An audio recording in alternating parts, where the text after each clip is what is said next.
साथियों, मैं जयप्रकाश बौद्ध। आप देख रहे हैं बहुजन सम्राट टीवी। हमारे साथ मुकेश गौतम जी हैं, जो कि हैं राष्ट्रीय परिवर्तन शक्ति के संस्थापक। तो मुकेश जी, प्रोफेसर लक्ष्मण यादव को उनके कॉलेज से उन्हें डिसमिस कर दिया गया। जैसे ही डिसमिस करा तो जो बहुजन पत्रकार हैं, बहुजन समाज से जितने भी सामाजिक संगठन हैं, वो उनके साथ रहे, दिन रात उनकी लड़ाई लड़ी। लेकिन जैसे ही हमारे समाज की बहन रितु सिंह का उन्हें डिसमिस किया, लेकिन उनके साथ कोई भी बड़ा सामाजिक संगठन नहीं आया। ना ही डॉक्टर लक्ष्मण यादव आए और ना ही हमारे भीम आर्मी के संस्थापक जो चंद्रशेखर रावण जी आए। तो उनके विषय में आपका क्या राय है? सर्वप्रथम दर्शकों को मेरा जय भीम नवोदय। जयप्रकाश बौद्ध जी, ये अपने आप में बहुत गंभीर विषय है कि डॉक्टर लक्ष्मण यादव को हमने अपने मंचों पर, हमारे संगठनों ने, हमारे लोगों ने, हमारी संस्थाओं ने मंच पर बुलाया और अपने मंचों पर उनके भाषण कराए, उन्हें नेता स्थापित किया। उनसे पहले डॉक्टर लक्ष्मण यादव से पहले डॉक्टर रितु, हमारी बहन, कॉलेज ने डिसमिस किया। गलत किया, सही किया, मुझे इस बारे में पूरी जानकारी नहीं है, लेकिन उसके साथ अन्याय हुआ, वो धरने पर बैठी हैं। करीबन 5 महीने उन्हें होने जा रहे हैं।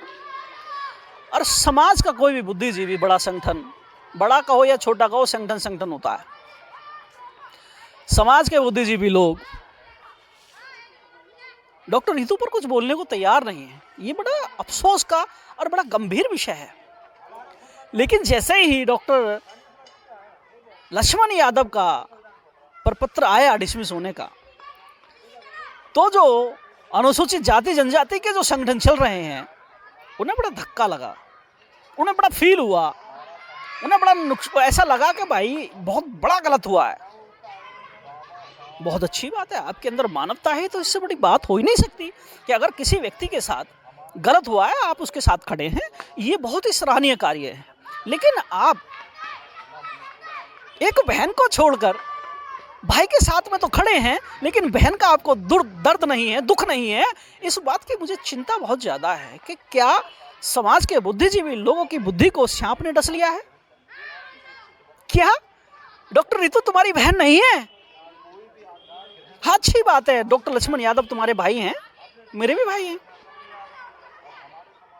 डॉक्टर लक्ष्मण यादव को कल परसों निकाला गया, लेकिन डॉक्टर रितु 5 महीने से धरने पर बैठी है हमारी बहन। आपको दुख नहीं हुआ? आप जुलूस लेकर उनके पास नहीं पहुंचे, उनकी मदद के लिए आपने आवाज नहीं उठाई, आपने राष्ट्रपति के नाम, राज्यपाल के नाम ज्ञापन नहीं दिए? क्यों भाई? डॉक्टर लक्ष्मण यादव से इतना लगाव इसलिए है कि वो यादव हैं, और डॉक्टर रितु से इसलिए लगाव नहीं है कि वो जाटव या चमार है। क्यों? यह जाति का खेल है। मैं जयप्रकाश भाई, मैं बताना चाहता हूं, ये बड़ी विडंबना है कि हम जाटव चमारों ने, ओबीसी में, अल्पसंख्यकों में, एसटी में और दूसरे अन्य परिप्रेक्ष्य में भी लोगों को नेता बनाया है। लेकिन उन्होंने अपने आप को स्थापित करने के बाद अगर सबसे पहले कहीं अत्याचार या तलवार चलाने का काम किया है, तो वो जाटव और चमार ही रहे हैं। मैं ये कहना चाहता हूं, कमाल की बात, कि जिन लोगों को हमने वोट देकर नेता स्थापित किया, आज वो लोग हमारे संगठनों और हमारी पार्टियों को छोड़कर सत्ता के साथ शामिल हो गए। आज वो हमें सिखाते हैं कि राजनीति कैसी करनी चाहिए। आज वो हमारे महापुरुषों को बताते हैं कि उनके साथ डिबेट करते। डॉक्टर लक्ष्मण कहते हैं कि मैं बाबा साहब के साथ डिबेट करता। आप यार प्रोफेसर बन गए, इसका मतलब ये नहीं है कि आप दुनिया के सबसे बुद्धिमान व्यक्ति को चैलेंज कर देंगे। ठीक है यार, तुम्हारा अपना ज्ञान है, तुम्हारे मुबारक, भाई हो आप हमारे, अच्छी बात है, बने रहो। मेरा कहने का मतलब ये है कि आप जाति से बाहर नहीं निकल पा रहे हैं, आप जाति से बाहर सोच नहीं पा रहे हैं, आपकी मजबूरी है, आप सोच भी नहीं पाएंगे, क्योंकि जाति एक ऐसा बीज है कि आदमी जब पैदा होता है तो जाति लेकर पैदा होता है, और जब मरता है तो जाति के साथ नहीं मरता, जाति छूट जाती है। मरने के 10 साल बाद, 20 साल बाद, 50 साल बाद भी ये बात होती है कि अच्छा वो चमार का, वो भंगी का, वो धोबी का। समझ रहे हैं आप? तो जाति एक कड़वा सच है। भारत की खेती पर जातियां उगती हैं। भारत जाति प्रधान देश है, और आप जातीय समीकरण को छोड़कर अगर आगे बढ़ना चाहेंगे तो संभव नहीं है। सर मेरी एक बात और है, जैसे कि हमारा जो अब इस टाइम सबसे एक्टिव संगठन है वो भीम आर्मी है। भीम आर्मी में आप काम भी कर चुके हैं, तो भीम आर्मी वालों को क्यों वहाँ पहुँचना नहीं चाहिए था क्या? मैं आपको बता दूं, मैंने भीम आर्मी में कोई कार्य नहीं किया है। मैं आज़ाद समाज पार्टी का जिलाध्यक्ष रहा था।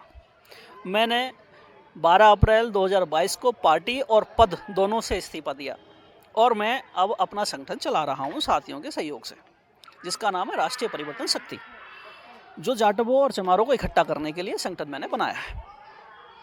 मैं आपको बता दूं कि वहाँ पर उन्हें ना तो इतनी पॉपुलेशन नज़र आई कि वो वहाँ पर जाएं, और ना ही उन्हें वहाँ पर ऐसा लगा कि वहाँ पर बड़ी वोटों का एक ज़खीरा है। और इस बारे में मुझे लगता है कि बड़े भाई चंद्रशेखर आज़ाद ज़्यादा बेहतर बता पाएंगे कि उन्हें क्या प्रॉब्लम है वहाँ पर जाने से और क्या प्रॉब्लम नहीं है ना जाने से। क्योंकि एक मैं देख रहा था उनका एक वीडियो कि उन्होंने हरियाणा में एक पत्रकार ने ये सवाल किया, तो उनका जो जवाब था वो बहुत अलग था ऋतु के नाम पर। तो ये हो रहा है, ना तो बसपा के लोग गए उसके पास, और ना भीम आर्मी आज़ाद समाज पार्टी के लोग गए। अभी मंजीत भाई गए हैं, और दूसरे संगठन जो वकालत करते हैं समाज के नाम की, वो भी नहीं गए। तो मैं अपील करता हूं कि डॉक्टर ऋतु के हक अधिकार के साथ, उसके साथ जो अन्याय हुआ है उसे न्याय दिलाने के लिए साथियों आपको खड़ा होना चाहिए। मैं भी उसके साथ खड़ा हूं बहन के। हम सबको खड़ा होना चाहिए और उसे न्याय मिलना चाहिए। न्याय की आवाज़ को अन्याय के डर से अगर दबाते रहोगे तो अत्याचारों के शिकार हमेशा बने रहोगे, तुम पर अत्याचार होते रहेंगे। इन्हीं शब्दों के साथ मैं अपनी वाणी को विराम देता हूँ। बहुत बहुत धन्यवाद। जय भीम साथियों, देखते रहिए।